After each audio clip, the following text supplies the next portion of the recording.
Welcome back to Through the Bible in 365. This is the reading for October the 8th. Today we have one chapter again, John chapter 5. After this, there was a feast of the Jews, and Jesus went up to Jerusalem. Now, there is in Jerusalem by the sheep gate a pool, which is called in Hebrew Bethesda, having 5 porches.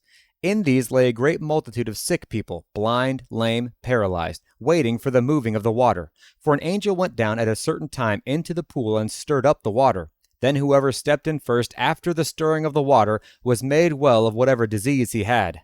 Now a certain man was there who had an infirmity 38 years. When Jesus saw him lying there and knew that he had already been in that condition a long time, he said to him, "Do you want to be made well?" The sick man answered him, "Sir, I have no man to put me into the pool when the water is stirred up, but while I am coming another steps down before me." Jesus said to him, "Rise, take up your bed and walk." Immediately the man was made well, took up his bed, and walked. And that day was the Sabbath. The Jews therefore said to him who was cured, "It is the Sabbath. It is not lawful for you to carry your bed." He answered them, "He who made me well said to me, 'Take up your bed and walk.'" Then they asked him, "Who is the man who said to you, 'Take up your bed and walk'?" But the one who was healed did not know who it was, for Jesus had withdrawn, a multitude being in that place. Afterward, Jesus found him in the temple and said to him, "See, you have been made well. Sin no more, lest a worse thing come upon you."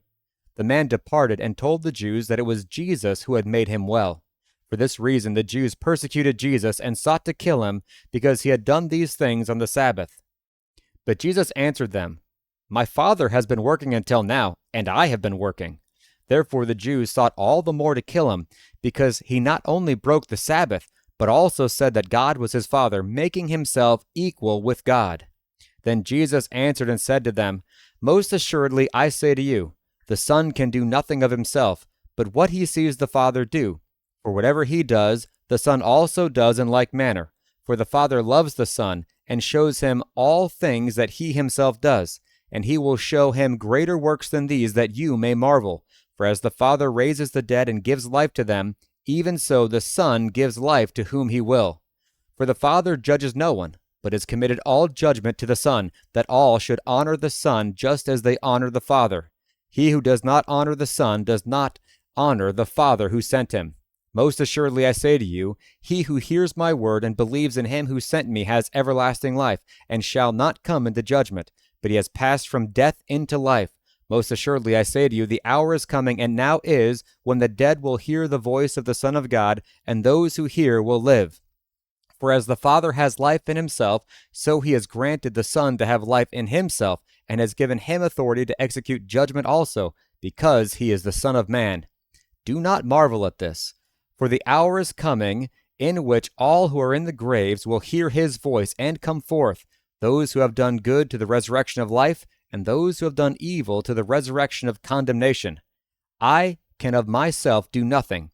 As I hear, I judge, and my judgment is righteous, because I do not seek my own will, but the will of the Father who sent me. If I bear witness of myself, my witness is not true. There is another who bears witness of me, and I know that the witness which he witnesses of me is true. You have sent to John, and he has borne witness to the truth. Yet I do not receive testimony from man, but I say these things that you might be saved. He was the burning and shining lamp, and you were willing for a time to rejoice in his light. But I have a greater witness than John's, for the works which the Father has given me to finish, the very works that I do, bear witness of me, that the Father has sent me. And the Father himself who sent me has testified of me. You have neither heard his voice at any time nor seen his form, but you do not have his word abiding in you, because whom he sent, him you do not believe. You search the Scriptures, for in them you think you have eternal life, and these are they which testify of me. But you are not willing to come to me, that you may have life. I do not receive honor from men, but I know you, that you do not have the love of God in you. I have come in my Father's name, and you do not receive me. If another comes in his own name, him you will receive.